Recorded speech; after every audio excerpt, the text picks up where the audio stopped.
means that, hey, any my body, but that might not be the case. And so we want to find out from you, what exactly is mental health? Okay, thank you for the question. And before I start, I'll be grateful to God for today and then the mental health professionals around the world for the massive job they are doing, and then your people here, and then finally your audience this morning.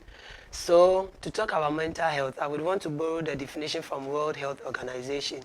They say it's a state of well-being where an individual realizes his or her potential and is able to cope with daily stresses or the normal stresses of life and can work productively and is able to make contribution to his or her community. If a person is able to do all these, then we say the person is mentally healthy. Okay. Yes, please. Okay, so mental health is not even a bad thing like we know it. No. When we hear the word mental health, we immediately think of illness. So does it mean that there's a difference between mental health and mental illness? Yes, there is. A lot of people think that if I am not mentally healthy, it means I have a mental illness.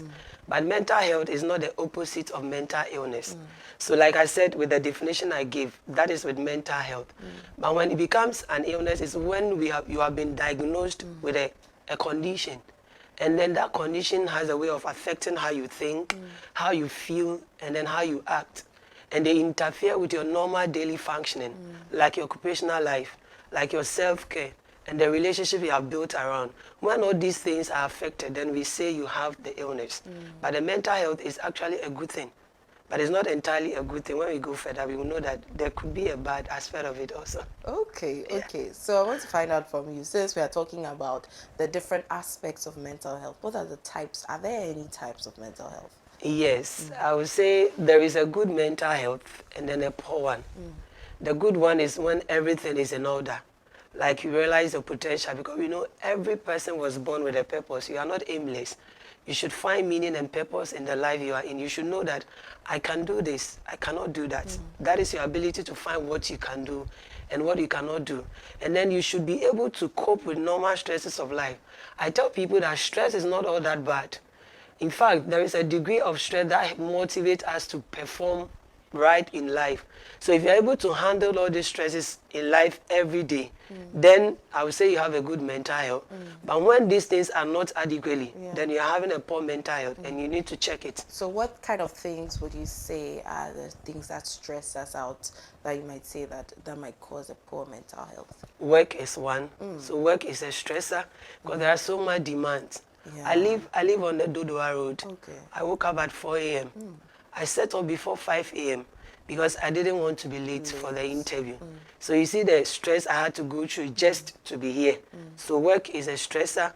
Relationship, marriage. Hey, wait. Let's digest it well, because the way first you said work. Yes. We understand that you gave a personal example Yes. of work. So now relationship, do you have a personal example for us? Not really a personal. When I talk about relationship, it's not just a man and a woman. It can be business partners. It can be an employer, an employee.